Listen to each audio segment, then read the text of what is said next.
নিঝুম রাতের মাছ শিকারী। একবার এক জেলে অন্ধকার রাতে বিলের ধারে একা মাছ ধরছিল। চারপাশ একদম শুনশান, শুধু ঝিঁঝি পোকার ডাক।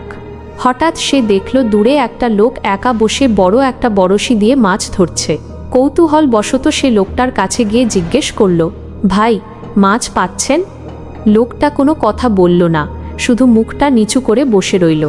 জেলে আবার জিজ্ঞেস করল, আপনার বড়শিতে কি টোপ দিয়েছেন? এবার লোকটা ধীরে ধীরে মুখ তুলল। জেলে দেখল লোকটার কোনো চোখ নেই, মুখটা আগুনের মতো লাল এবং দাঁতগুলো বন্য পশুর মতো লম্বা।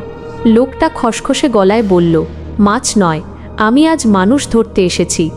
ভয় জেলের রক্ত হিম হয়ে গেল।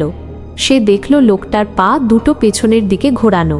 জেলে এক মুহূর্তও দেরি না করে জাল আর বড়শি ফেলে জান হাতে দৌড়ে গ্রামে ফিরে এল। পরদিন সকালে গ্রামবাসী সেখানে গিয়ে দেখে জেলের ফেলে আসা জালের জায়গায় শুধু পোড়া কয়লা পড়ে আছে।